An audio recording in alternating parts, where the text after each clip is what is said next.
জয়রাম। ঠাকুর ছিলেন আড়ম্বরহীন সাধারণ মানুষের মতো। বাহ্যিক আবরণে কোনো বালাই ছিল না। যতদিন সুস্থ দেহে ছিলেন একখানি ধুতি ও একটি চাদর তাহার পরিধেয় দেখা গেছে। শীতে গ্রীষ্মে সর্বদাই একই পোশাকে থাকতেন। জীবনের শেষ ভাগে আশ্রিতরা তাহাকে গরম জামাকাপড় প্রভৃতিতে ভূষিত করতেন। ওইগুলো তিনি ইচ্ছামতো দান করতেন। পুঁথিগত বিদ্যা তাহার অবিদিত ছিল, তবু তিনি সর্বশাস্ত্র বিশরদ ছিলেন। মহান আত্মার ভাবাবেশে তিনি কথা বলতেন। তাহার সম্মুখে উপস্থিত হলে সকলেরই মস্তক আপনি অবনত হতো। মহান সঙ্গীতের ন্যায় তাহার কণ্ঠস্বর। ভাবোচ্ছ্বাসগুলো স্বর্গের দৃশ্যের ন্যায়। সে স্বর্গে সকল মানব প্রেমে সম্মিলিত। পাপী অজ্ঞ মূর্খ সমাজে পরিত্যক্ত যত আবর্জনা সবাইকে তিনি কোলে টানিয়া নিতেন। যাহা তিনি স্পর্শ করেছেন তাহাই পবিত্র হয়েছে। এমন কোনো মলিনতা নাই যাহা সেই পুণ্যের আলোকে একটি কলঙ্ক রেখাপাত করতে পারে। সুগভীর জ্ঞান ও পবিত্রতা তাহার নিকট নিঃশ্বাস প্রশ্বাসের ন্যায় স্বাভাবিক। আপন পর তাহার নিকট অবিদিত ছিল। সবাই তাহার নিকট সমান। সর্বাধিক প্রিয় তাহার কেহই ছিল না।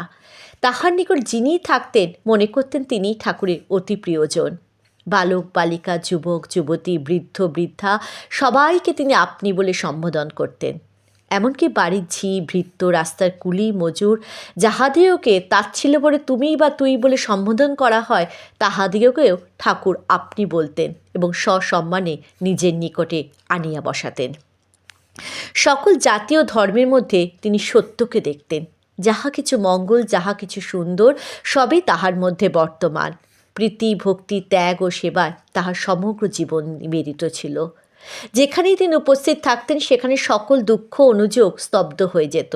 স্নান করতেন না। কেবল মজফ্ফরপুরে থাকাকালীন 3 দিন ঠাকুরের সমস্ত শরীরে দধি মেখে স্নান করানো হয়েছিল। পুরীতে সমস্ত দিন সমুদ্র সৈকতে বালির মধ্যে বসে থাকার জন্য সর্বশরীরে বালি ও কাদা লাগত। ওই সময় 22 দিন প্রত্যহ ঠাকুরকে স্নান করানো হতো। কেহ জোর করে তাহার পরিধেয় কাপড় জামা পরিবর্তন না করালে ওইভাবেই তিনি থাকতেন। যেখানে যখন অবস্থান করতেন তাহারাই পরিধেয় বস্ত্রগুলো পরিষ্কার করে দিতেন। কোনোদিন তাহাকে অন্ন গ্রহণ করতে দেখা যায়নি। বরাবরই সামান্য ফল মূল দধি দুগ্ধ সন্দেশ ও লুচি তরকারি ভোগে লাগত। মানকচু ওলকচু কাঁচাকলা বিচিকলা ঢ্যাঁড়স মর্তমান কলা চালতার আচার কখনো কখনো তিনি বিশেষ পছন্দ করতেন। জয় রাম, জয় গোবিন্দ।